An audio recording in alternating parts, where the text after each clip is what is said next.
धन्य दिवस आजी संत दर्शनाचा, धन्य दिवस आजी संत दर्शनाचा, अनंत जन्मीचा सीन गेला, मज वाटे त्यासी आलिंगन द्यावे, कदा न सोडावे चरण त्यांचे। त्रिविध तापाची झाली बोळवण, त्रिविध तापाची झाली बोळवण, देखिल्या चरण वैष्णवांचे, मज वाटे त्यासी आलिंगन द्यावे, कदा न सोडावे चरण त्यांचे। एका जनार्दने घडो त्यांचा संग, एका जनार्दने घडो त्यांचा संग, न व्हावा वियोग जन्मोजन्मी, मज वाटे त्यासी आलिंगन द्यावे, कदा न सोडावे चरण त्यांचे। प्रस्तुत कीर्तनरूपी सेवा सर्वांना ज्ञात आहे।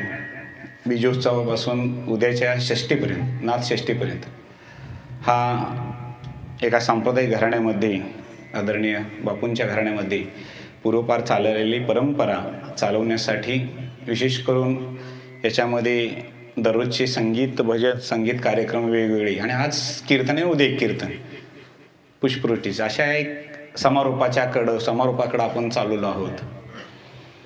आज फाल्गुन वद्य पंचमी, उद्या षष्ठी, त्याला नाथ षष्ठी हा शब्दप्रयोग नाथांच्या समाधीनंतर चालू झालेला आहे। त्याच्यापूर्वी शालिवाहन शतकामध्ये सुद्धा आणि त्याच्यापूर्वीच्या काही इतिहासाचार्यांनी त्या षष्टीचं एक विशेष वेगळं महत्त्व सांगितलेलं आहे, ते आपण बघू। 4 चरणांचा अभंग आहे, नाथ महाराजांचा अभंग आहे। विशेष करून ज्या वेळेला एखाद्या संतांची पुण्यस्मरणासाठी समाधी उत्सव केला जातो, किंबहुना तुकोबारायांची बीज केली जाते, किंवा जन्मकाळ किंवा जयंती उत्सव केला जातो, हा वारकरी संप्रदायामध्ये प्रत्येक वर्षी केला जातो। त्याचं मूळ कारण काय आहे, तर त्याचं मूळ कारण असं आहे की किमान त्या दिवसापर्यंत किंवा त्या दिवशी आपण त्या संतांचं थोडंसं चरित्र बघावं, त्या संतांचं थोडंसं वाङ्मय बघावं, त्याचं चिंतन करावं, हा त्याच्या पाठीमागचा फार मोठा भाग असतो। नाथ संप्रदायामध्ये जी परंपरा चालत आली ती दत्तात्रयांच्यापर्यंत आलीच पुढं, परंतु ती पुढं आध्यात्मिक अधिष्ठान देऊन वारकरी संप्रदायामध्ये विलीन करण्याचं काम कुणी केलं असेल तर स्तंभ दिला भागवत या शब्दाने केला। ध्यानात येते काय, म्हणजे ही एक पाठीमागची परंपरा आपल्याला सांगितली। संत एकनाथ महाराजांनी त्यांना शांती ब्रह्म हे एक उपपद आहे पुढे लावलेलं, हे सगळ्यात महत्त्वाचं आहे, लक्षात घ्या। म्हणजे असं का बोललं जातं त्यांच्याजवळ, तर त्यांच्या बाबतीतले अनेक दृष्टांत जे आहेत किंवा त्यांच्या आयुष्यामध्ये अनेक आलेल्या घटना ज्या आहेत, त्या घटनांच्याकडं त्यांनी ज्या दृष्टीनं पाहिलं त्या दृष्टीचं नाव होतं शांती, म्हणून त्यांना शांती ब्रह्म असा शब्द वापरला जातो। शक्यतो ब्रह्माच्या ठिकाणी शांती हा शब्द वापरला जात नाही तत्वज्ञानाच्या भाषेत, पण ज्यांनी तो अंमलात आणला, ज्यांनी ते आयुष्यभर पालन केलं, मग ते त्यांच्यावर थुंकणाऱ्या व्यक्तीचं असेल किंवा गोदावरीमध्ये रडणाऱ्या बाळाचं असेल, अशी अनेक उदाहरणं आहेत। त्यामध्ये आपल्याला शांततेचं प्रतीक, किंबहुना स्वतःच्या घरात कलह निर्माण झाला तरी शांत राहावं, हे नाथ महाराजांनी आम्हाला सांगितलेलं, लक्षात घ्या। फार मोठं चरित्र आहे त्यांचं, असं एवढ्या 1 तासाभरामध्ये सांगण्यासारखं नाही, तरी पण त्याच्यातल्या काही घटना अभंगाच्या दृष्टीनं ज्या येतील त्या आपण पाहत जायचं आहे पुढं। विशेष करून कार्यक्रमासाठी आलेले सर्व प्रवचनकार, कीर्तनकार, साधक मंडळी, परगावची मंडळी, सगळ्यांचीच मी नावं घेत नाही कारण बऱ्याच गावची नावं आहेत, मृदंगमणी असतील, सिस्टीमकार, सगळ्यांना मी पहिल्यांदा धन्यवाद देतोय, कारण इथला हा माझ्या घरचा कार्यक्रम आहे असं नेहमी सांगत असतो मी, आणि तो बरोबर आहे। कारण माझ्या मिराशीची गा देवा हा शब्दप्रयोग जर केला तर हे सगळं चालू करण्यासाठी आदरणीय माझे वडील सद्गुरू तळाशीकर महाराज हेच कारणीभूत आहेत, त्याच्यामुळे पुढं चालवणं हे माझं काम आहे, हे ध्यानात घ्या। आणि हे प्रामाणिकपणे आपण मान्य करून पुढे जर गेलो तर आपल्याला ध्यानात येईल की संतांच्या भूमिकेतून जर आपण अभंगाचं चिंतन केलं तर काही गोष्टी आपल्याला सरळ होत जातील। फाल्गुन वद्य षष्ठी या षष्टीला अनन्यसाधारण महत्त्व आहे। पहिला आहे ते म्हणजे जनार्दन स्वामी जे आहेत नाथ महाराजांचे गुरु, त्यांचा जन्म फाल्गुन वद्य षष्ठीचा आहे। जनार्दन स्वामींना जे सगुण रूपामध्ये साधनेसाठी मूलमंत्र ज्या दत्तात्रयाने दिला ती भेट फाल्गुन वद्य षष्टीची. तिसरी गोष्ट आहे ती म्हणजे नाथ महाराजांना जो बोध दिला किंवा गुरुदीक्षा दिली तो दिवस फाल्गुन वद्य षष्टीचा आहे. चौथी गोष्ट आहे ती म्हणजे जनार्दन स्वामी यांनी समाधी घेतली तो दिवस फाल्गुन वद्य षष्टीचा आहे. किती गोष्टी झाल्या? 4 गोष्टी झाल्या. आता नाथांनी काय केलं, शांतीब्रह्मनाथांनी पुढं देहावसान जनार्दन स्वामींचं झाल्यानंतर म्हणजे रामा जनार्दन, एका जनार्दन आणि जनी जनार्दन हे 3 शिष्य, त्यांच्यापैकी जनार्दन स्वामी म्हणजे यांच्या शिष्य परंपरेमध्ये नाथ महाराजांनी पुढं चालू केलेली परंपरा अशी की देहावसान त्यांची समाधी झाल्यानंतर लगेच पुढच्या वर्षी षष्टीच्या दिवशी त्याने एक मोठा उत्सव चालू केला. त्यांच्या त्या चरित्रामध्ये असा भाग आहे की त्यावेळेला 700 रुपयाचं कर्ज घेतले. म्हणजे गुरूंचं एक तिथी चालवण्यासाठी, आता ही तिथी पुण्यतिथी असं तुम्ही म्हणाल तर जयंती पण त्यांचीच त्या दिवशी आहे. गुरूंनी दिलेली दीक्षा त्याच दिवशी आहे. गुरूंनी स्वतःला दिलेली दीक्षा त्याच दिवशी आहे. आणि इहलोक सोडून हे शरीर विलीन पंचमहाभूतामध्ये करण्याला समाधी म्हणतात तो दिवस त्याच दिवशी आहे. म्हणजे गुरु उत्सव, या 4 तिथी एकत्र येऊन गुरु उत्सव जो केला गेला नाथ महाराजांनी तो मोठ्या प्रमाणामध्ये केला, त्याला फाल्गुन वद्य षष्टी असं म्हणतात. आणि एवढं प्रेम त्याच्या षष्टीवर त्या बसलं की नाथ महाराजांनी पुढं ज्यावेळेला भावार्थ रामायण चालू केलं गोदावरीच्या काठी, त्यावेळेला काही श्रोत्यांना अगदी सहज सांगितलं की येणारा फाल्गुन महिना हा अत्यंत महत्त्वाचा माझ्यासाठी आहे. काय कळलं नाही लोकांना, कारण जे जवळचे होते, अंतःकरण जाणणारे होते, त्यांना ती समजली गोष्ट. त्यामुळं फाल्गुन महिना हा अत्यंत महत्त्वाचा महिना आहे असं नेहमी म्हणायचे. आणि नेमका फाल्गुन महिना आल्यानंतर त्यांनी फाल्गुन वद्य षष्टी या तिथीला एक महत्त्व दिलं आणि त्यांनी स्वतः समाधी त्याच दिवशी घेतली. एकूण 5 घटना फाल्गुन वद्य षष्टीच्या आहेत. आता त्यांचा इतिहास जर बघितला आपण त्यात तुम्हाला ध्यानात येईल की आपण भागवत वाचतो. नाथांचा भागवताची भाषा ही ज्ञानेश्वरीपेक्षा सोपी आहे. नाथांचा हरिपाठ आपण वाचतो, त्याच्यामध्ये हरिपाठामध्ये ज्ञानेश्वरांच्या पेक्षा हरिपाठामध्ये भाषा सोपी आहे पण तिखट आहे भाषा, लक्षात घ्या. त्याच्यानंतर चतुश्लोकी भागवत आहे, त्याच्या पुढं चिरंजीव पद आहे, त्याचबरोबर रुक्मिणी स्वयंवर आहे. ही सगळी ग्रंथसंपदा जी आहे आणि हजारो अभंग आहेत, त्यांचा जर बारकाईने विचार केला म्हणजे ही आपण षष्टी का करायची हे ध्यानात येते. म्हणून मी पहिल्यांदा आपल्याला प्रतिपादन केलं की नाथ महाराजांची संजीवन समाधी ज्याला आपण म्हणतो किंवा माऊलींची संजीवन समाधी म्हणतो, या समाधी उत्सवाच्या निमित्तानं काय करायचं आपण, आपल्याला फार काय नाही जमलं तर किमान आपण आपल्या घरामध्ये बसून त्यांचं वाङ्मयाचं चिंतन करू शकतो, वाचन करू शकतो.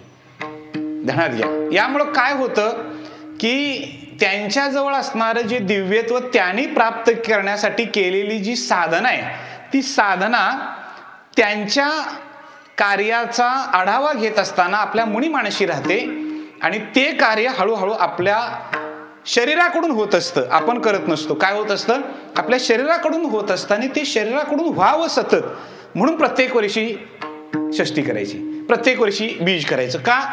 किमान त्या महाजन येन गतस पंथहा, झाडू संतांचे मार्ग, आडराणे भरले जग, उच्चिष्टाचा भाग शेष उरला तो शिव. आता षष्टी दिवशी, षष्टीचा एवढा दिवस उत्तम आहे म्हटल्यानंतर नाथ महाराजांचा जर इतिहास बघितला आपण तर ध्यानात येईल तुम्हाला की ते शांत बसले असतील का त्यावेळेला.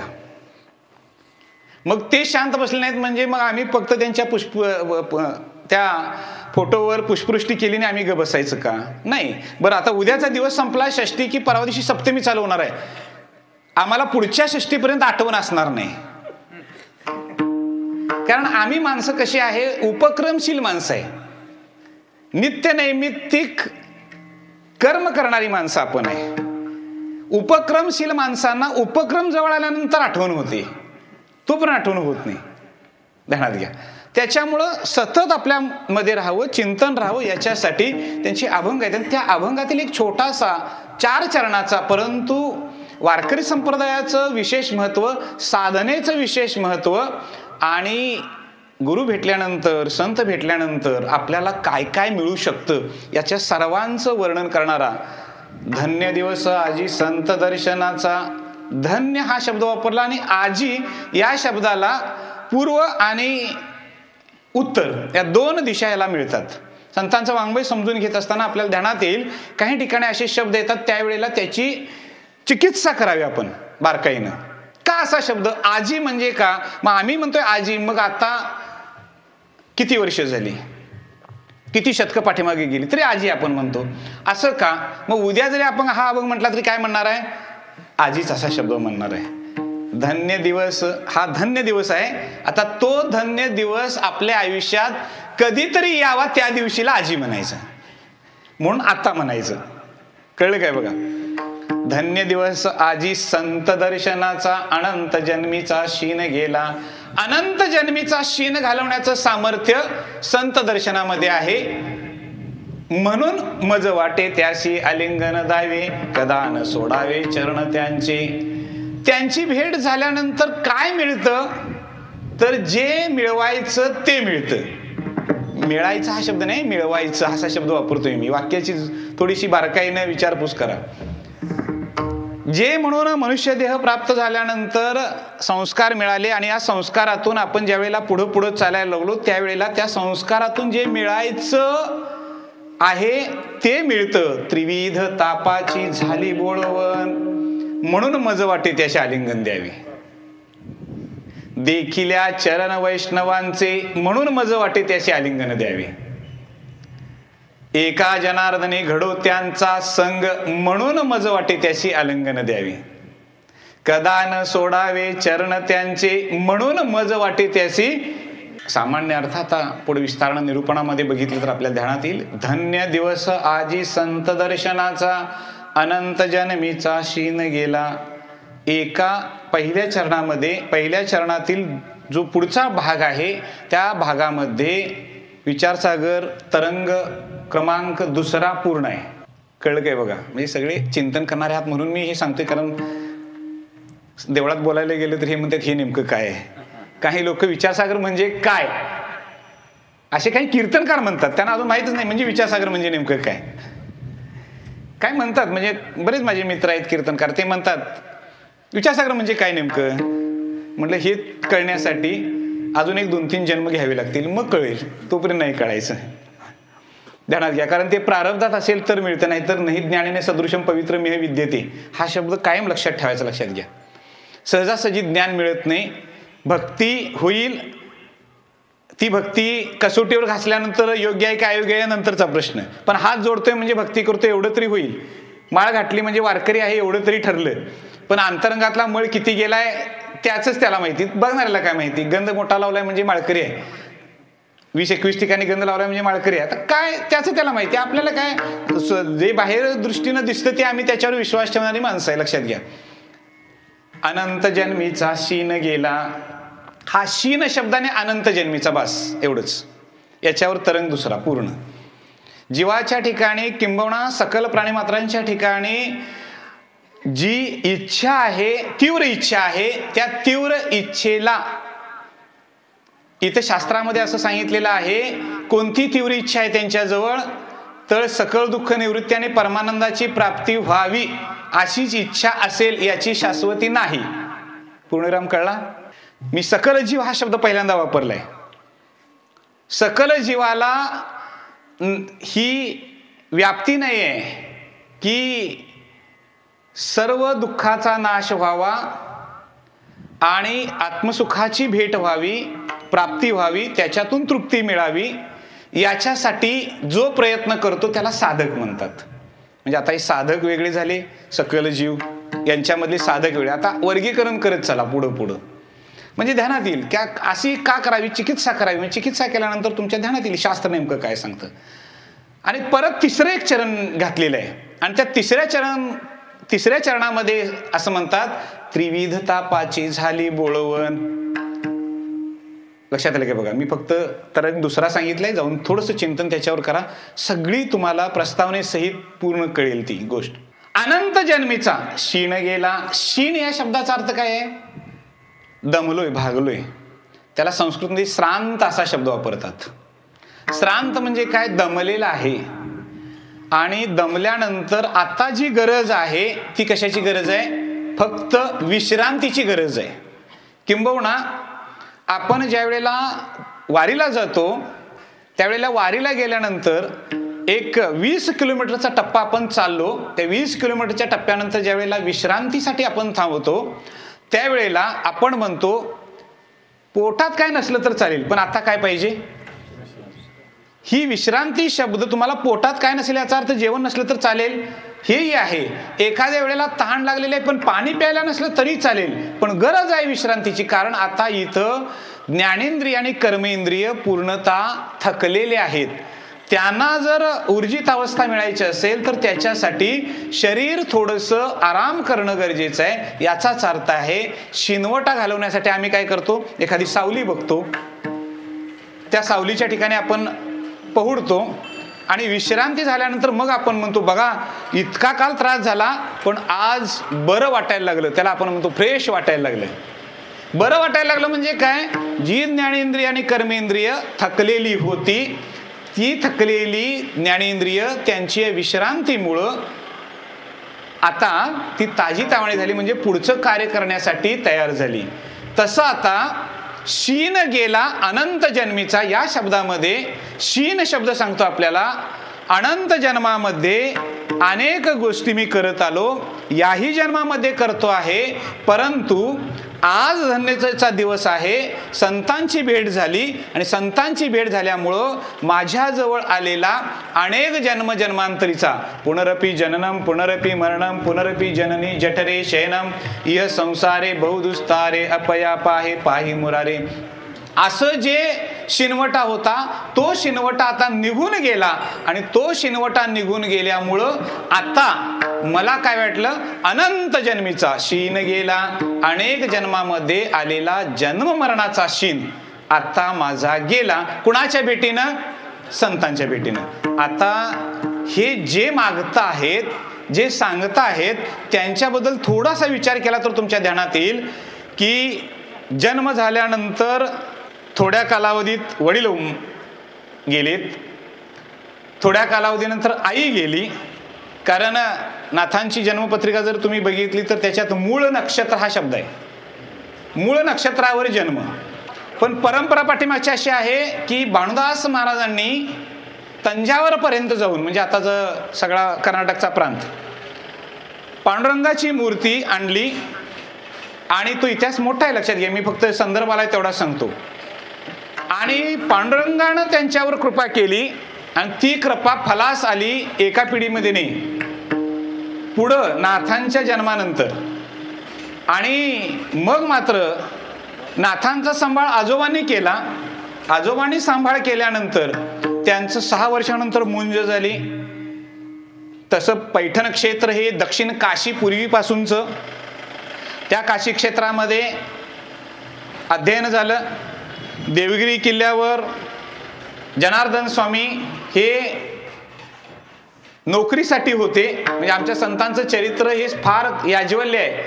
लोक म्हणतात कशाला नोकरी पाहिजे, कशाला व्यवसाय पाहिजे, कशाला काम करायला पाहिजे. मंडळी, आमच्या सर्व संतांनी सांगितलेलं आहे कर्माचा जर कंटाळा केला तर तुकोबरायांच्या भाषेत त्याला लंड असा शब्द वापरलाय. कर्माचा कंटाळा करणारा जो आहे तो, म्हणजे किती व्यापक त्याचा अर्थ आहे. जरा डिक्शनरी काढा आणि मग बघा त्याच्यामध्ये काय बोलले तुकोबर आहे. हे कर्माचा कंटाळा न करता जनार्दन स्वामी हे यांच्याकडं नाथ महाराजांनी दीक्षा घेतली.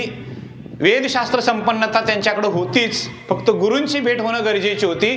गुरूंची भेट झाली आणि गुरूंची भेट झाल्यानंतर महाराज म्हणतात पहिल्या चरणामध्ये अनंत जन्मीचा शीन गेला, गुरु भेटले, संत भेटले. देवगिरीवर जनार्दन स्वामी भेटल्यानंतर आधी काय काय होतं त्यांच्याजवळ? वेदशास्त्र संपन्न होते. हे पूर्व इतिहास आहे आपला. ज्ञान ओतप्रोत होतं. नाथांची बुद्धिमत्ता असाधारण बुद्धिमत्ता असं त्यांचं वर्णन आहे की काही विद्यार्थ्यांना 5 वर्षाचा अभ्यासक्रम करावा लागत असेल तर तो ते 2.5 वर्षात करायचे. ध्यानात आले की बघा. त्याच्यामुळं मौजी बंधन झाल्यापासून 6व्या वर्षी मौजी बंधन झालं आणि पाठशाळेमध्ये जायला लागले. आणि इतकी प्रगल्भता होती, 4 वेद 6 शास्त्र 18 पुराण वेद वेदांत उपनिषदासहित मुखोद्गत झालं आणि बाहेर पडले. आता ज्ञान वेगळं आणि ज्ञानाची परिपक्वता वेगळी. हे वाक्य जरा नीट समजून घ्या.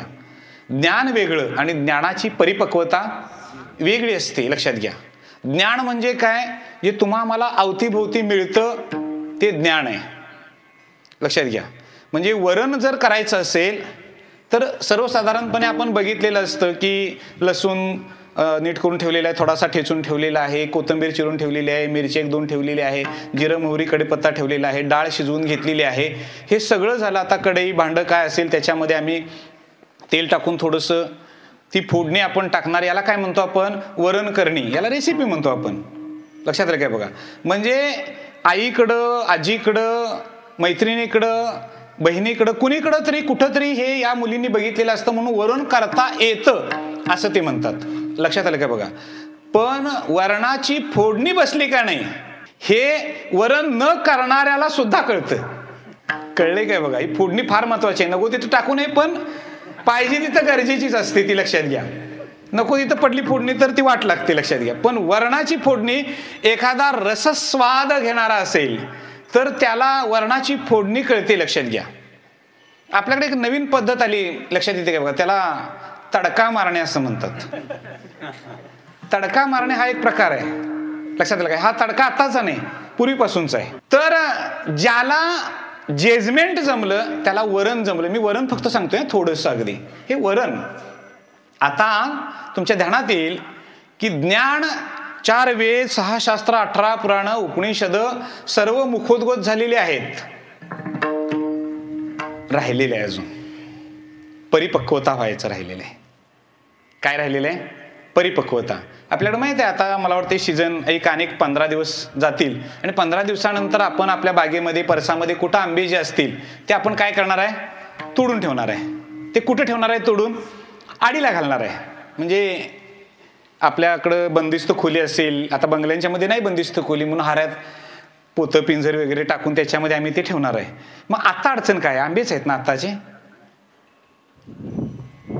आता आंबे अडचण काय आहेच, आता आंबे भरपूर लागलेले आहेत.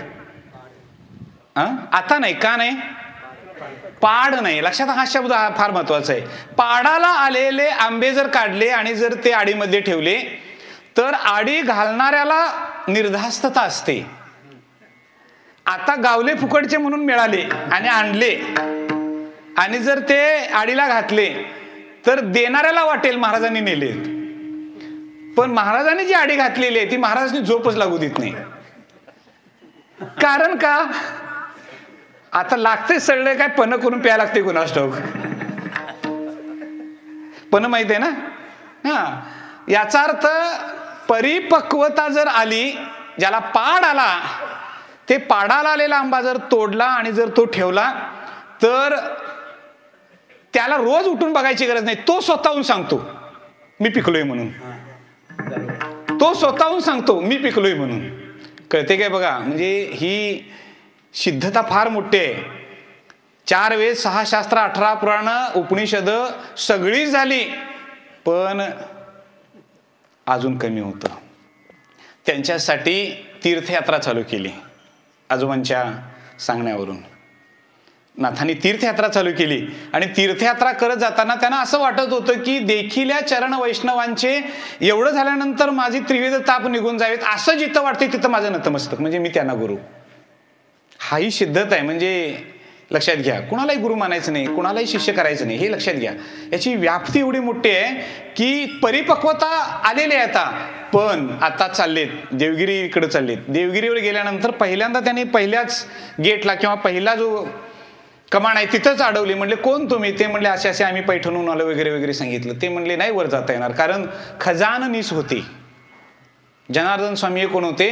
खजाननीस. म्हणजे आत्ताच्या भाषेत जर बोलायचं झालं तर तुमच्या कितीही जवळचा कॅशियर असला, किती जवळचा, तरी तुम्ही कॅशियर जवळ डायरेक्ट जाऊ शकत नाही, किंबहुना त्याच्या खोलीत जाऊ शकत का? तुमच्या जवळच आहे, म्हणजे समजा भाऊच आहे आपला कॅशियर, आपला भाऊ कॅशियर आहे म्हटल्यानंतर आपण त्याच्या खोली जाऊन बसाय, खुर्ची टाकून गप्पा मारत, काय अडचण आहे. बरं, बालमित्र आहे आपला लहानपणापासूनचा, तो कॅशियर आहे, त्याच्याजवळ खुर्ची टाकून बसायला काय अडचण आहे. फॅन लावलेला असतोय, सगळं असतंय. बरं, तुम्ही पैसे घेणार आहे का त्यातले? नाही घेणार. तिची नोकरी कशाला धोक्यात आणणार आहे तुम्ही? हे सगळं माहिती आहे मला. पण समजा माझा मित्र आहे, आम्ही एकत्र लहानपणापासून आहे, मी बऱ्याच वर्षांनी भेटायला आलोय, मला तिथं सोडा असं म्हटलं तर तो वॉचमॅन म्हणतो बंदुकीला 2 नळे आहेत, कोणत्यातनं सोडू सांग, म्हणजे मग तुला बरोबर पोचवतोय. याचा अर्थ तुम्ही आपल्या जवळच्या व्यक्तीजवळ सुद्धा कॅशियर जवळ जाऊ शकत नाही. इथं जनार्दन स्वामींचं नाव सांगितल्यानंतर पहिल्यांदा तलवारी पुढं म्हणले यांना का भेटायला. कारण त्या काळात जे गुप्तहेर संघटना वगैरे वगैरे या सगळ्या गोष्टी, त्या परकीय चक्रा असायचं, त्याच्यामुळे या गोष्टी असायच्या. बराच कालावधी तिथंपर्यंत जाण्यासाठी अनेक अडथळे येत गेले. आणि अडथळ्यानंतर ते ज्यावेळेला जनार्दन स्वामींना भेटले, ज्यावेळेला भेटले, फक्त लक्षात घ्या, फक्त बघितल्याबरोबर ज्याला तृप्ती म्हणतो आपण, ती तृप्ती आता जनार्दन स्वामींच्या भेटीची फक्त नव्हती, तर पाठीमागच्या संपूर्ण ज्ञानाची म्हणजे परिपक्वतेची तृप्ती होती.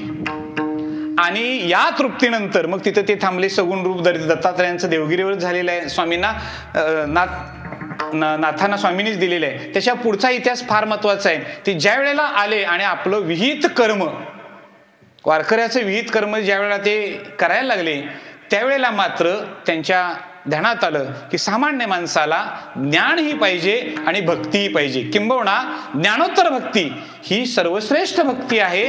याची साधना नाथांनी चालू केली.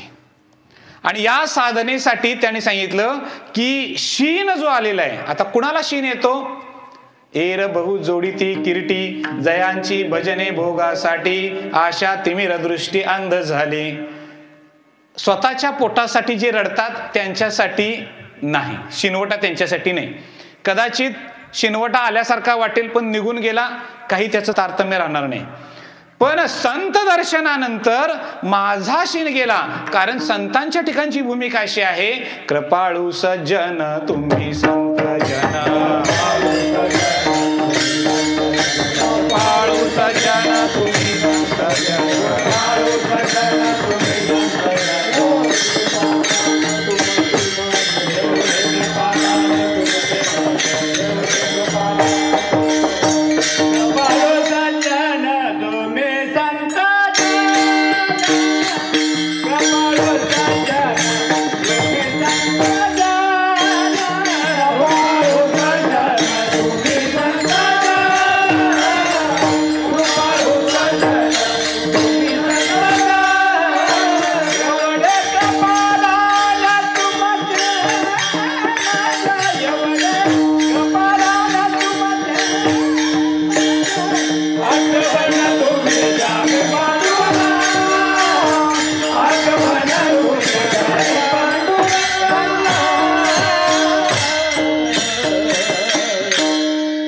सज्जन विश्वास, कृपाळू या शब्दातून विश्वास निर्माण होतो. तुम्ही संतजन एवढे कृपादान तुमचे मज, आठवण तुम्ही द्यावी पांडुरंगा. आता सगळ्यात महत्वाचा शब्द आपल्याला सांगतोय, टीका नाही पण मनाला लागेल आपल्या. आपण पंढरपूरला वारीला जाताना आपल्याला कोणीतरी स्टँडवर भेटतो. आता तो बिचारा काय करतोय, 50 रुपये काढतो खिशातले आणि म्हणतो की किमान हार बुक्का किंवा पेढे बुक्का काय करा, माझ्या मार्फत देवाला अर्पण करा. आपण जातो, पंढरीचं दर्शन घेतो, सगळं झालं आणि परत येतो. आणि द्वादशी दिवशी संध्याकाळी नेमकं स्टँडवर उतरायला तो गृहस्थ तिथं बसलेला असतो. त्याला बघितल्यानंतर लक्षात येतं, काय म्हणायचं, लक्षात येतं आता काय बघायला तिथं मी वाहिले का नाही.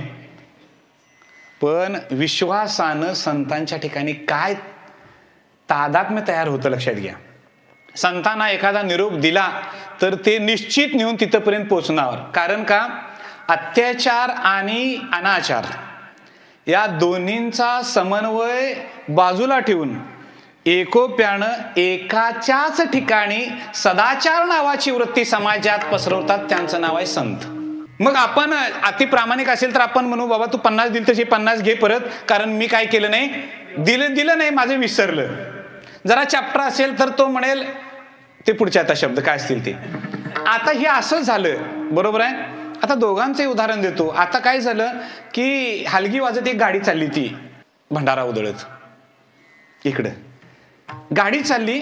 आता ती गाडी चालल्यानंतर ते सगळे लोक होते चालू, उदगाई उद सगळं चालू होतं.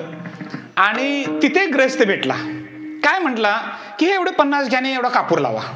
आता दुसऱ्या दिवशी संध्याकाळी गाडी आल्यानंतर तो आठवणीन गाडी उभा करून सांगतोय त्याला, लावला हा कापूर, लावला कापूर म्हणतोय. कारण तिथं स्वतःचा विसरला तर चालेल.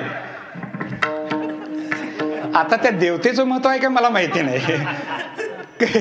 म्हणजे इकडे पांडुरंग आम्हाला काहीच करत नाही म्हणून घाबरायची गरज नाही. आणि त्याचं 50 रुपये घेतलं तर चुकून आणि पुन्हा 500 रुपये 50 रुपयासाठी घालायला लागतील, त्याचा कापूर लावायला जायला लागेल. राग निघाला तर काय करणार, मग राग निघाला तर काय करणार. ध्यानात घ्या, इथं आपल्याला महत्वाचं सांगायचं आहे की अनंत जन्मीचा शीन आपल्याला जो आहे, जन्म मृत्यूचा अनंत जन्मीचा शीन घालवण्याचं फक्त आणि फक्त सामर्थ्य आहे ते आमच्या संतांच्या मध्ये आहे. कारण कोण पुण्य त्यांचा होईन सेवक, जीही द्वंद्वादिक. हे द्वंद्व जे आहे ना, हे द्वंद्व ज्यांनी काढून टाकलं, द्वंद्व गेले की तिथे शिल्लक राहतं, त्याला अद्वैत असं म्हणतात. ते अद्वैताचा बोध करून देणारे आमचे फक्त संत आहेत. आणि त्या संतांच्या चरणावर माझा विश्वास आहे. आणि ते संत ज्या दिवशी मला भेटतील तो दिवस धन्य आहे. आणि त्या संतांच्या ठिकाणी मला असं वाटतं की मज वाटे त्यासी आलिंगन द्यावे.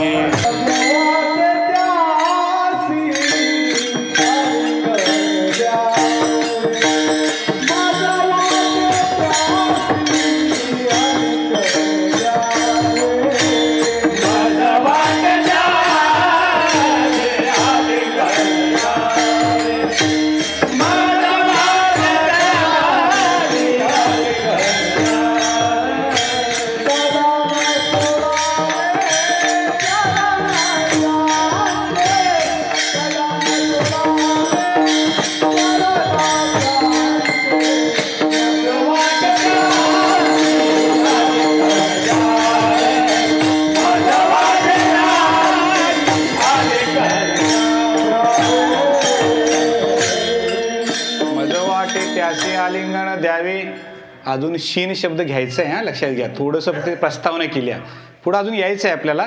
फक्त आपल्याला महत्वाची गोष्ट आहे ती म्हणजे मज वाटे त्याचे आलिंगन द्यावे. नाथ म्हणतात की मला असं वाटतं, तुम्हाला वाटते त्याला काय अर्थ नाही, संतांना काय वाटते ते फार महत्वाचं असते. ध्यानात आलं काय बघा, सगळ्यात महत्वाची गोष्ट आहे. म्हणून आपल्याला वारकरी संप्रदायामध्ये व्यासपीठवर असताना मला असं वाटतं हा शब्द वक्त्याच्या तोंडून येताच कामा नये. तुला माप वाटते, घरातले ऐकत नाही, त्याचं काय करायचं.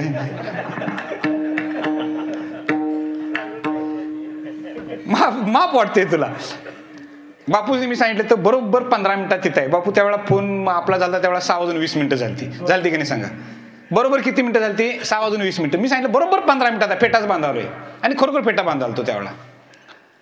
तोपर्यंत म्हणालीत घरातली 2 कणसं आणून द्या कोणत्याही परिस्थितीत. मक्याची कणसं हो, पलीकडल्या शेतात आणून द्या म्हणालीत. फेटा काढून ठेवला, मग कणसं घेऊन आलो, कणसं दिली, मग इकडं आलो.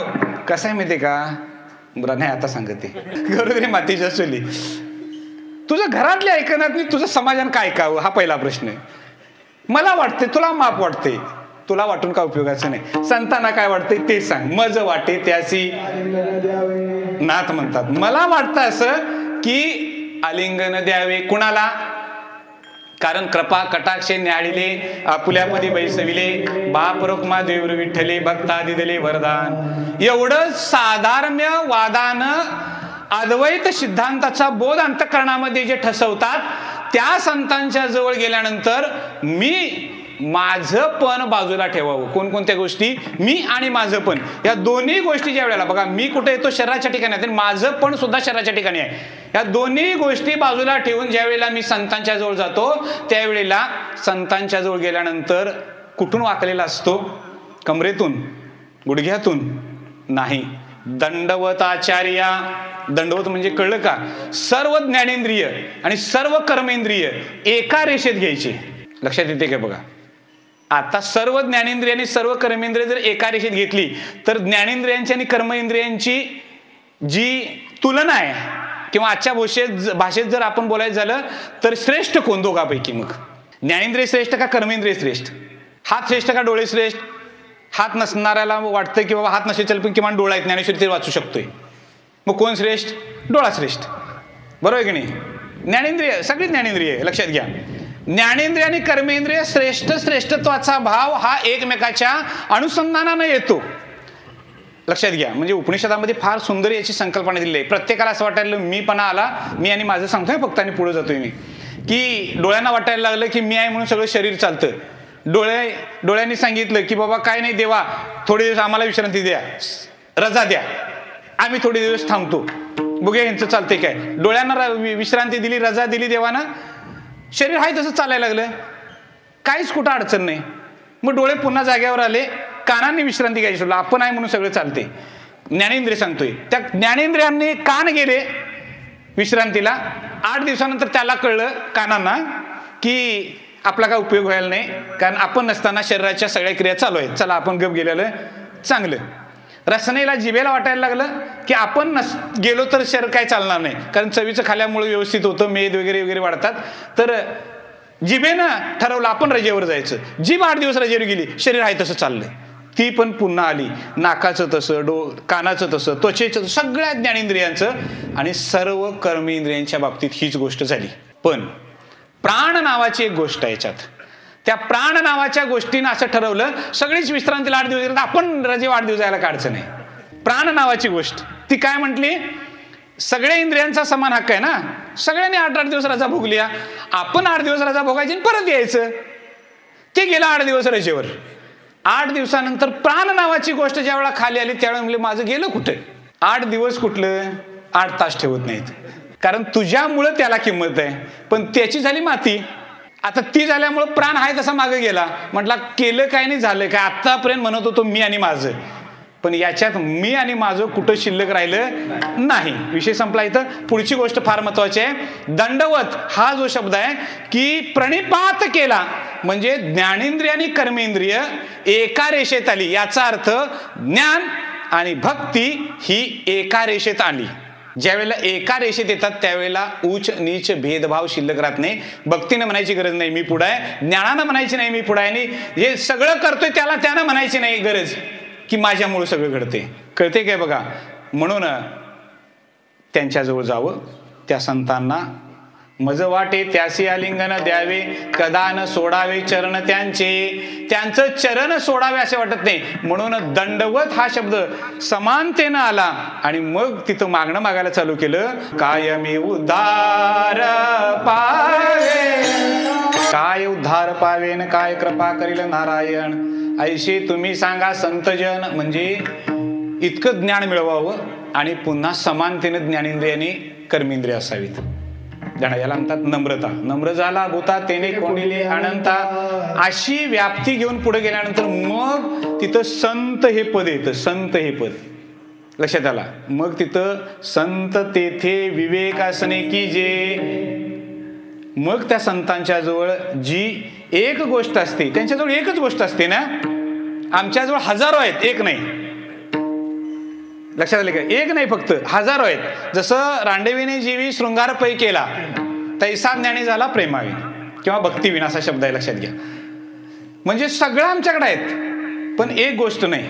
जसे विधवा महिलेनं सगळा शृंगार करावा पण डोरलं नावाची गोष्ट नाही, त्या सगळ्या शृंगाराला किंमत नाही. तसं संतांच्या जवळ एकच गोष्ट आहे. आमच्याजवळ इतर सगळ्या गोष्टी आहेत, एक गोष्ट नाही. त्यांच्याजवळ एक गोष्ट आहे, त्याला विवेक म्हटलेला आहे. आणि आमच्याकडं सगळ्या गोष्टी आहेत, फक्त विवेक नाही. आणि विवेक नसण्यामुळं तोटा काय? सत्संगतीने आत्मा अविनाशी, तद व्यतिरिक्त सर्व विनाश आणि चंचल. हा ज्याच्या ठिकाणी भाव आहे त्या एका शब्दाचं नाव विवेक आहे. म्हणून संत तेथे विवेक असणे की जे, म्हणून मज वाटे त्यासे आलिंगन द्यावे, कदा न सोडावे चरण त्यांचे. विठोबा रखुमाई म्हणणार आहे मध्ये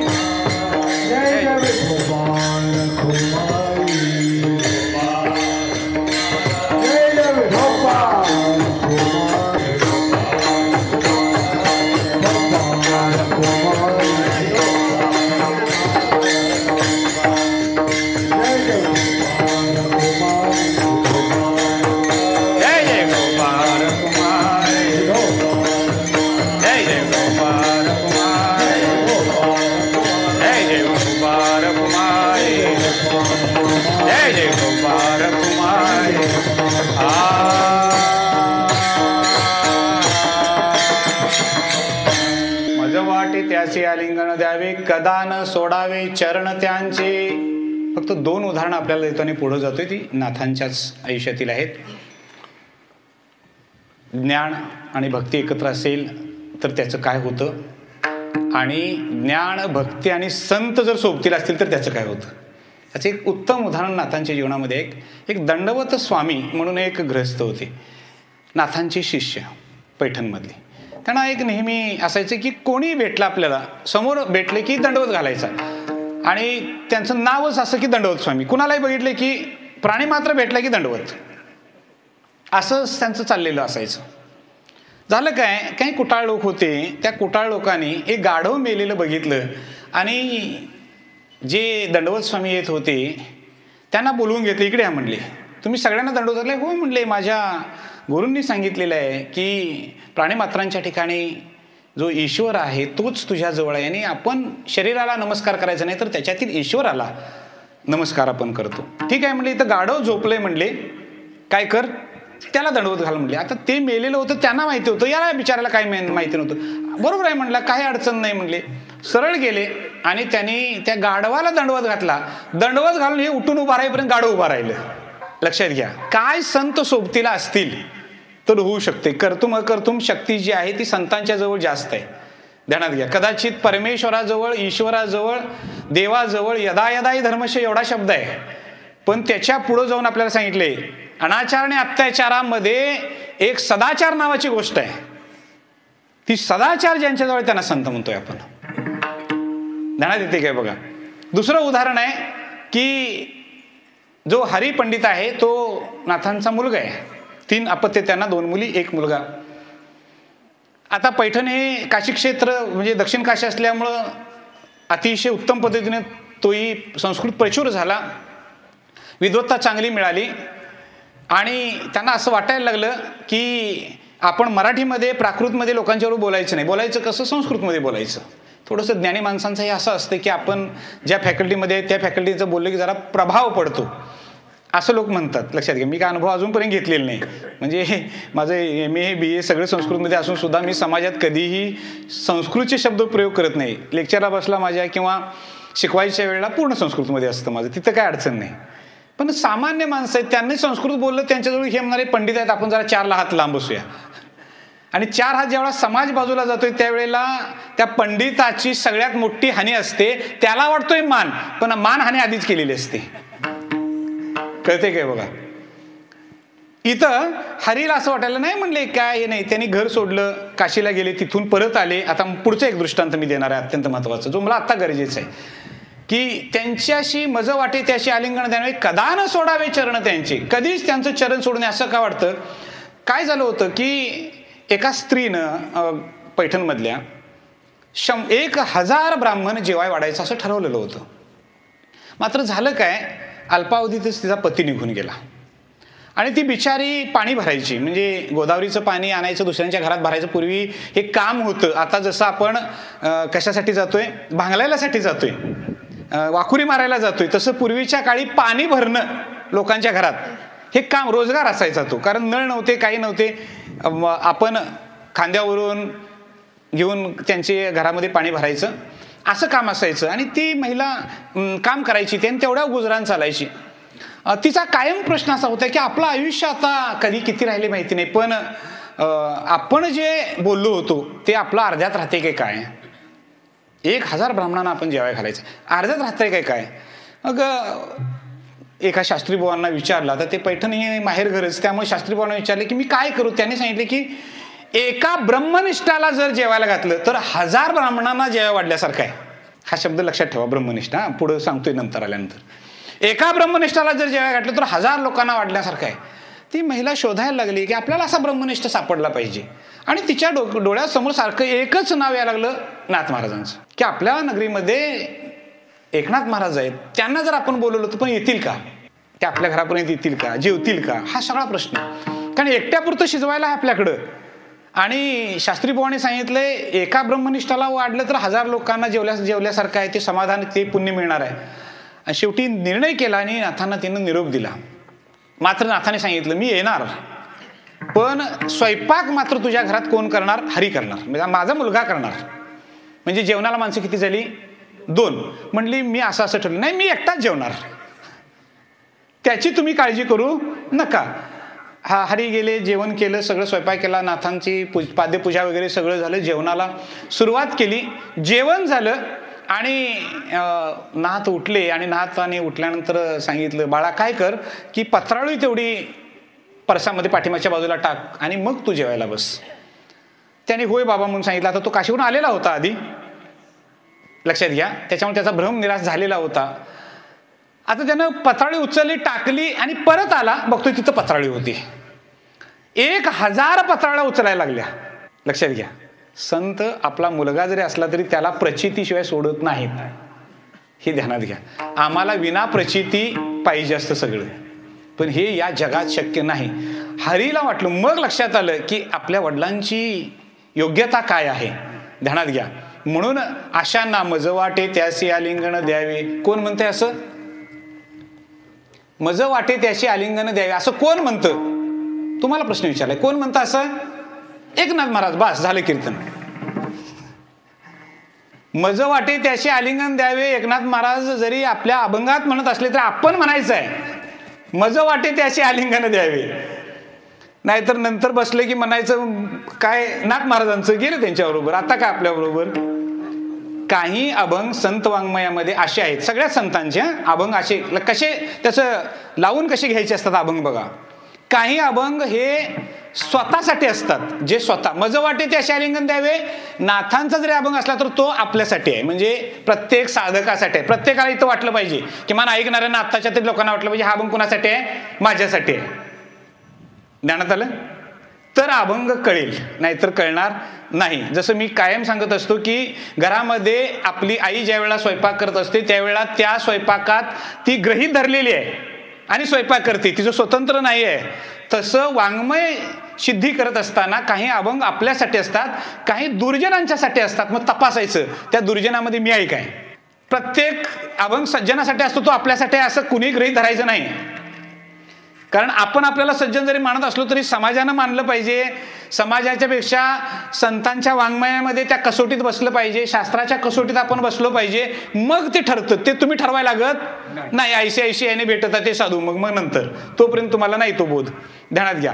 मग त्रिविध तापाची झाली बोळवण.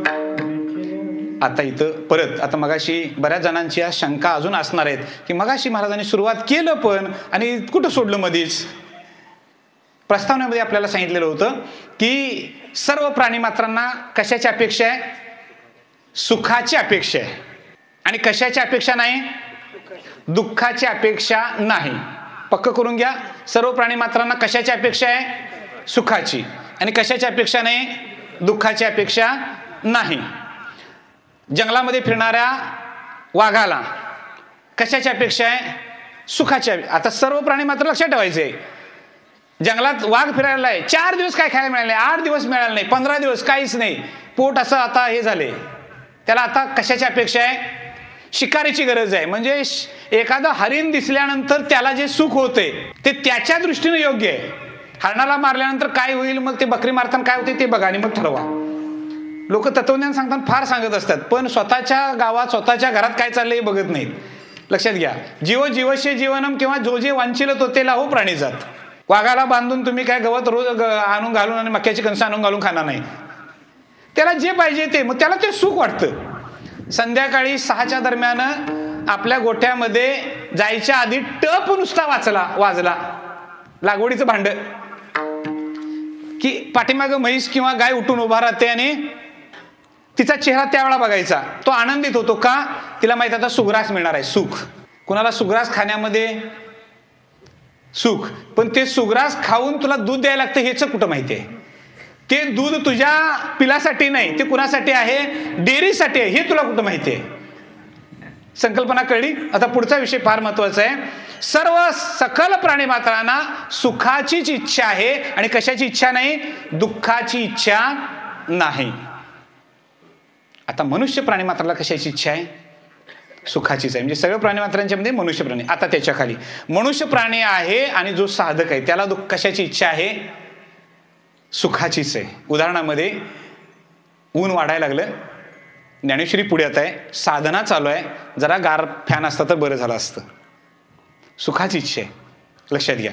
आता बाहेर कीर्तन आहे म्हणून काय अडचण नाही, नाहीतर आत असतं तर जवळजवळ आतापर्यंत 8-10 जणांनी घड्याळ बघितलं असतं आणि एवढं गरम झालं असतं. याचा अर्थ साधनेमध्ये सुद्धा आम्ही सुख बघतोय. साधनेमध्ये आम्हाला सुखाची गरज असते, बरोबर आहे की नाही? पण सकल दुःख निवृत्ती आणि परमानंदाचीच प्राप्ती व्हावी अशी कोणत्याही प्राणी मात्राला इच्छा नाही. आणि ही ज्याला इच्छा आहे त्याला साधक असं म्हणतात. कळलं इथं? आता पुढचं फक्त प्रस्तावना सांगितली दुसऱ्या तरंगाची. आता त्याच्या पुढचा भाग येतो तो महत्वाचा आहे. त्रिविध तापाची झाली बोळवण. 3 दुःख आहेत, आध्यात्मिक, अधिदैविक आणि अधिभौतिक. ही 3 प्रकारची दुःख आहेत. त्या 3 प्रकारच्या दुःखाला बोळवण म्हणजे मूठ माती मिळते. मूठ माती म्हणजे कळलं काय बघा? निघून जातात. देखिल्या चरण वैष्णवांचे. कोण वैष्णव? वैष्णव मनोजया अवघी देवावरी माया असे जे आहेत त्यांना, किंवा विष्णुमय जे वैष्णवांचा धर्म, भेदाभेद भ्रम अमंगळ अशी ज्यांची वृत्ती आहे त्या वैष्णवांचं, त्याला बघितलेलं नाही वैष्णवाला, त्या चरण त्याचे बघितलेत. देखिल्या चरण वैष्णवांचे. तो गंध लावतोय का काय लावतोय काय माहिती नाही, पण त्याचे चरण जे आहे ते चरण बघितल्यानंतर 3 दुःखांना काय मिळालेलं आहे? मूठ माती मिळालेली आहे. आता ही 3 दुःख सगळ्यांच्या जवळ आहेत. म्हणून जगद्गुरु तुकोबारायांच्या खांद्यावर पक्षी येत होते, याचा अर्थ त्यांना ती 3 दुःख तिथं मिळत नव्हती तुकोबारायांच्या जवळ आल्यानंतर. तुमच्या ध्यानात येते का? ही सूक्ष्मता आहे चरित्रातली. थोडी विचार केला तर तुमच्या ध्यानात येईल. काय येत नव्हते? तुमच्या आमच्या जवळ पक्षी येत नाही, जवळनं जात नाही. लक्षात आलं काय बघा? जेव्हा बसा दारात एक दिवस आणि एखादा कावळा येतोय काय बघा, तो पण येत नाही. ते माहिती आहे ना, कवा दिलेलंच नाही, काय कशाला यायचं इथं त्याच्याजवळ? एवढा परोपकार आपला असतोय, त्याच्यामुळं ते आपल्याला जुमानत नाहीत. पण तुकोबारायांच्या जवळ सर्प येत होता, वाघ येत होता, कारण ते त्यांना मग खात होते का नाही? अहो खातील कसे? त्यांच्याजवळ 3 दुःख नव्हती. आध्यात्मिक दुःख नव्हतं, अधिभौतिक दुःख नव्हतं आणि अधिदैविक दुःख. याला म्हणतात त्रिविध दुःख, त्रिविध ताप. लक्षात आलं काय बघा? त्याला दुःख किंवा ताप असा शब्द वापरतात. आता हे कसं आहे? आध्यात्मिक दुःख आहे. शरीरांतर्गत होणारी रोगराई जी आहे त्याला काय म्हणतात? आध्यात्मिक दुःख. अचानक कधी उद्भवेल सांगता येत नाही. अचानक. लक्षात घ्या. म्हणजे आता व्यवस्थित आहे, आणखी 1 तासाभराने व्यवस्थित असेल याची शाश्वती नाही. अचानक आलेलं रोगराई. कीर्तनात उभा असताना सुद्धा ताण लागणं, कीर्तनात उभा असताना भूक लागणं, किंबहुना माफ करा मी माफी मागून सांगतोय, कीर्तनामध्ये गुळ का खायचा नाही याचं कारण विचारसागर क्रमांक 2. आध्यात्मिक दुःख आहे ते, आणि ते तुम्ही जगाच्या समोर दाखवताय गुळ खाऊन. नाही दाखवू नका, असं करू नका अजिबात.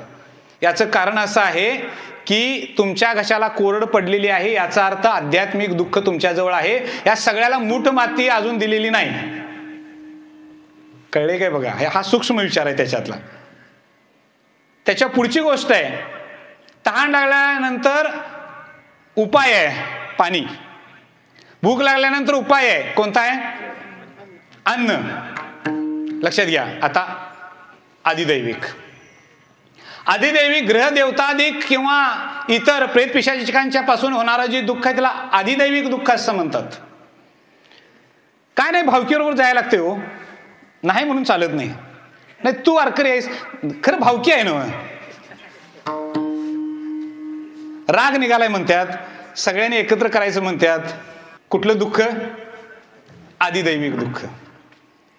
मुलाला ताप आला, काय नाही हो, रंगपंचमी करून सकाळपासून होतं ना. रंगपंचमी केली, दुपारी 12 वाजता नदीला जाऊन पोहून आलं आणि आलं आणि जे फणफणायला लागलं तापान, डोळा उघडा नाही बघा त्याचा. मग काय केलं असा, जरा गेल तर चौकशी कराय. तिथं कळलं 12 वाजता हे गेल तर पोवायला. नुसता जाऊन येऊन चूळ भरायच्या आत पोरग उठून बसलं नो घरात. चूळ भरून आत यायच्या आधी पोरग उठून बसलं. आदिदैविक उपाय आहे का नाही? मंत्रतंत्राधिक त्याच्या उपाय आहेत. आणि आदिभौतिक अचानकपणे उद्भवणारे. रस्त्यानं चाललाय, उद्या सकाळी मका आणायला जायचं आहे, उसातनं मका केलाय. आता आज संध्याकाळी झोपताना काय देवाला प्रार्थना करणार काय, उद्या गेल्या गेला मला एखादा घोणस दिसू देत, गेल्या गेल्या एखादा नाग दिसू देत, गेल्या गेल्या एखादा साप दिसू देत, नाहीतर गव्यांचा कळप दिसून देत आपल्या शेतात, असं नवस करून जाणार नाही. आणि गेला आणि बांधावनं जाताना सर्प दिसला, मग काय वाटलं? आदिभौतिक दुःख अचानक समोर येतं. काही कल्पना नाही, कुठलीही कल्पना देत नाही, पण अचानक उद्भवतं. मग उपाय आहे का नाही? आहे, काठी हातात असणं. लक्षात घ्या, हा उपाय आहे त्याच्यावर. म्हणजे 3 दुःख आहेत, आध्यात्मिक, आदिदैविक, आदिभौतिक. या 3ही दुःखांच्यावर उपाय आहे. पण सकल दुःख निवृत्ती आणि परमानंदाच्या प्राप्तीसाठी स्वयंप्रेरणेनंच तयार व्हावा लागतो. तो स्वतःच तयार व्हावा लागतो. याच्यासाठी बाह्य उपाय, बाह्य उपकरणं घेऊन त्याचा उपयोग होत नाही, ती आतून असावी लागतात. आणि महाराज म्हणतात, त्रिविध तापाची झाली बोळवण. बोळवण झाली आणि देखील चरण वैष्णवांचे. वैष्णवांचं चरण बघितल्याबरोबर 3 दुःख नाहीशी झाली. एक वाढायचं होतं पात्र, 1000 जीवन उठलीत. कळते काय बघा? एक दुःख होतं का नाही? आदिभौतिक दुःख होतं, आध्यात्मिक दुःख होतं, आदिदैविक दुःख होतं. आणि फक्त नाथांचं चरण घराला लागल्याबरोबर त्या माऊलीचं सगळं दुःख नाहीसं झालं. ध्यानात येते काय बघा? मग आपल्याकडे एक आहे, हे दुःख निवृत्तीसाठी उपाय काय? हे दुःख निवृत्तीसाठी ज्ञान हे उपाय पहिला, मग तरंग 3रा चालू करायचा. मग हे दुःख निवृत्त करण्यासाठी सद्गुरूंची भेट, सद्गुरूंची लक्षणं, सद्गुरूंची कर्तव्य, शिष्याची लक्षणं, शिष्याची कर्तव्य. आणि एवढं सगळं झालं की मग आता मूळ मुद्द्यावर आपल्याला येतोय की अशी दुःख निवृत्त करण्याचं सामर्थ्य एका वैष्णवाजवळ आहे. आणि त्या वैष्णवाच्या ठिकाणी नतमस्तक झाल्यानंतर मग आपल्याला कळतं की मूठ माती कशी. आपल्याकडे उदाहरण देतो म्हणजे लक्षात येईल. उंदीर भरपूर होतात, उंदराचं बीळ माहिती असतं. आणि उंदीर हा एकमेव असा प्राणी आहे, ज्या रस्त्यानं जातो त्याच रस्त्यानं परत निघतो. हा उंदीर हा प्राणी हे घरात येण्यासाठी जो मार्ग त्यानं निवडलाय, जाताना त्याच मार्गाने जातो. तो अजिबात रस्ता बदलत नाही, त्याचं बीळ माहिती असतं. मग आता त्या उंदराला थांबवायचं जर असेल तर आपण काय काय करतो? वेगवेगळ्या औषधं, वेगवेगळ्या पद्धतीनं सगळं वापरतो. पण आपल्याकडे एक उंदीर मारी नावाची एक वनस्पती आहे, गुलाबी रंगाची. त्याला झाडपाल्याचं म्हणतात आमच्याकडं. खतपाला. खतपाल्याला येणारी जी फुलं आहेत, ती फुलं मोडून त्या फुला पानासहित जर उंदराच्या बिळात झारलं, असं घातलं दाबून, उंदीर आतच असतात, पण बाहेर येण्याचं धाडस त्यांचं नसतं. आणि कालांतरानं ते मरून जातात. कारण त्याचा उग्रवास आणि त्याची ते काय असेल औषधी वनस्पती असल्यामुळे, त्याच्यासाठी ती विषारी वनस्पती असल्यामुळे त्याला ती पार करत नाही. आपल्याकडे म्हणतात की त्याच्यावरनं जर पार झाला उंदीर तर त्याला लकवा मारतो. कुणाला? उंदराला लकवा मारतो. आता आमच्याकडे 6 प्रकारचे उंदीर आहेत. लकवा मारायचा कवा तेवढं सांगा. कामेशः क्रोधेशः रजोगुण समुद्भवम महाशनो महापापना विद्यमीन वैरिणम. म्हणजे काम, क्रोध, लोभ, मोह, मद, मत्सर हे षडविकार उंदीर रूपानं यात राहतात. हे घर आहे. आणि या घरात ते राहतात. आता त्यांना जर बाहेर येऊ द्यायचं नाही तर औषध बिळालाच ठेवलं पाहिजे, बाजूला ठेवून चालत नाही. कारण परिणाम कुठला होतोय, ज्याच्या जवळ गेल्यानंतर तो संसर्ग झाला की तो, म्हणून घडोत्यांचा संघ हा संसर्ग फार महत्वाचा आहे. कुणाचा? त्यांचा, म्हणजे जे आता वर वर्णन केलेले आहे त्यांचा, जे संत आहेत, जे त्रिविध दुःख घालवणारे वैष्णव आहेत, यांचा संघ घडो. कधी घडो? आता घडो, नंतर घडो, जन्मोजन्मी हा शब्द महत्वाचा आहे. याचा अर्थ इथं शेवटच्या चरणात मागताना पुन्हा जन्म मागितला, पण अट घातली की पाठीमाग जे सगळे आहेत हे सगळे देशील तर मला जन्म दे. न व्हावा वियोग जन्मोजन्मी. जर मला परत जन्म मिळाला तर पुन्हा संतांची, वैष्णवांचा वियोग होता कामा नये, एवढा तरी वर मला तू दे. मज वाटे त्यासी आलिंगन द्यावी, गदा न सोडावे चरण त्यांचे. ज्ञानेश्वर माऊली.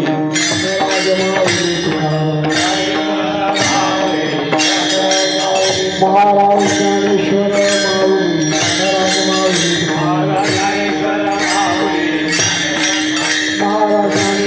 माऊली, महाराज माऊली.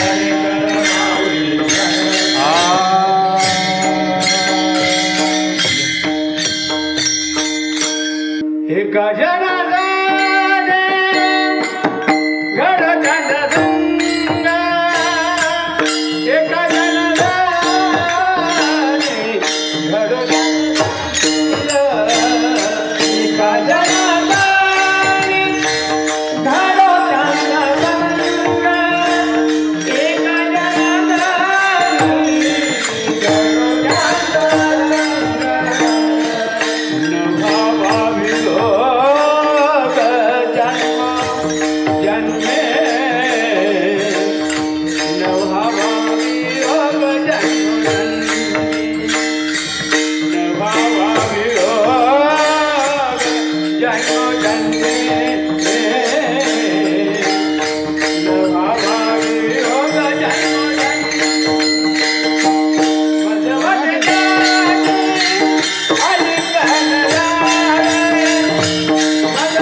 आणि तसं तात्विकदृष्ट्या बघितलं तर संतांचं एकमेकाला आलिंगन असतंच.